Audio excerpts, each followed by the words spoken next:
Hi everyone and welcome back to the channel. In today's video we're going to have a look at a few positive and negative things I've found from buying and selling Pokemon cards on eBay. First up we have buying. One of the main things on eBay, with it being such a big platform, is the wide range of products. So I might be looking for cards but then come across, I don't know, something like plushes that I might be interested in, for example.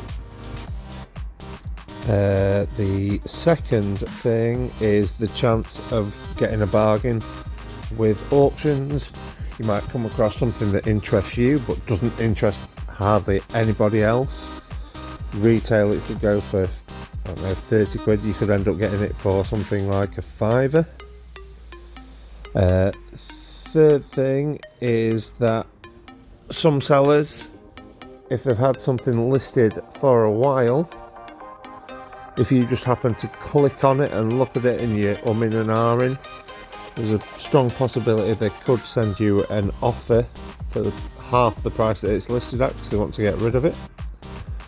Number 4 is, if there's something that I'm interested in card wise, for example, and the photos provided aren't great, you can message the seller who can send you extra photos if you request them. The fifth positive is pretty much going back to the first one, the wide range of sellers. With me being a Japanese collector, I tend to order quite a lot of my stuff that I buy from international sellers in Japan. And the last positive is products that you didn't know existed. I've searched for Umbreon cards, who's my favourite Pokemon, and come across some of the Bandai cards which I've never seen before in my life. Next up we have a few negatives. The one that really annoys me is you win an auction, but because they didn't get as much money as they were expecting to get, they end up cancelling your order, which means that you're probably not going to try and buy from them again. The second one is, I don't understand why people cannot put decent cards in either a top loader or a semi-rigid instead of loose, just in some tissue paper in a normal envelope. It drives me insane. The third thing is people that don't provide tracking for the postage. It's not difficult, it takes 30 seconds to enter the tracking number, covers both the seller and then the buyer can see when their thing is due to arrive. People selling fake cards for obvious reasons.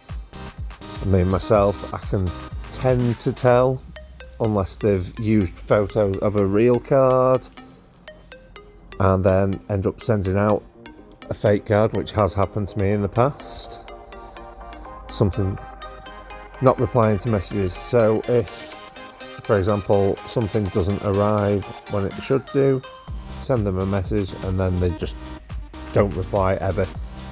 Don't expect to reply within 5 minutes or anything like that. Obviously people have lives, but some kind of reply would be nice. And the last one is people that price things ridiculously. This can go either way.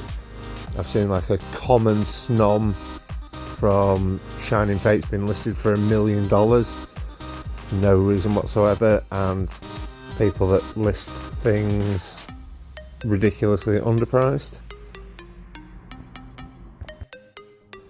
Pros from selling: the reason most people, if not every person that goes on eBay, is to make some money from their unwanted items, or in my case, duplicate cards that I have, or cards that don't fit in my collection.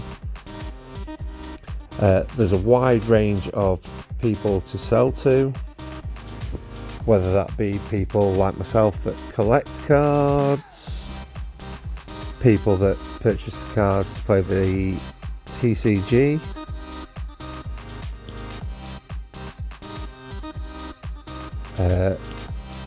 It's a great way when I do sell cards to promote my own socials, because I send out a social media card which has my YouTube, TikTok and Instagram with every single order pretty much.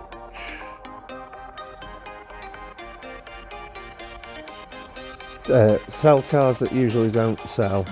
This tends to be some of my bulk cards, with myself not knowing too much about playing the actual TCG. There are people that will buy commons and uncommons to complete their decks for competitions. eBay is easy to list your items. It's basically just a case of taking a few photos and uploading them, or searching the card and going off sold and copying someone else's listing. The last thing is positive feedback, which obviously makes you feel as though you're doing something right if you're constantly receiving positive feedback. Personally, I haven't had any negative feedback, so I feel as though what I'm doing is right when I'm sending cards out to people. A few of the cons are the eBay costs and charges. I think currently it works out about 13% of your sale ends up going to eBay. It's not the best, it's not the worst. People that ask to do the transaction elsewhere from eBay, there's a reason why you use eBay. It covers you as a buyer, and it also covers the seller if anything goes wrong. Chances are, if it's someone I know, they'll have already been offered the card before I've listed it on eBay anyway. People that win and never pay. Yeah, that annoys me. If you win an auction, you've bid on it for a reason, you should pay.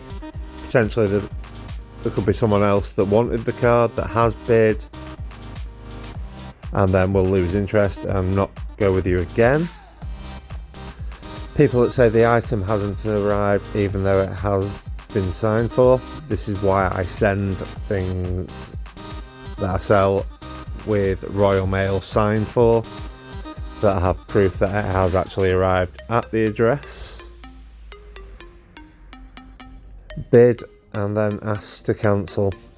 I've had this quite a few times recently. People have bid on items and then asked me to cancel their bid.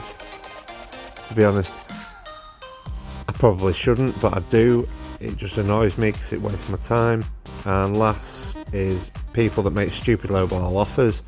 For example, I've currently got a special delivery Charizard listed. I think I've listed it £20 less than the last sold, yet people are offering me 30 quid for it. Thanks for watching, guys. See you next time. Coming on Saturday, May the 6th at 7 PM British Standard Time on my YouTube channel, we have my birthday Kuji stream. For those of you that don't know what a Kuji is, it's basically the Japanese term for a raffle/lottery.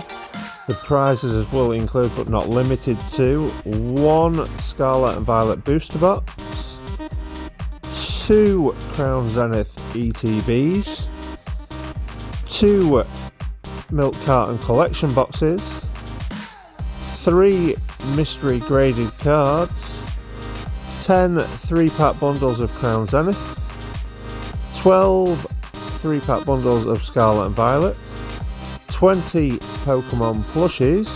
For more information or to get involved, please DM me on Instagram, link below this video.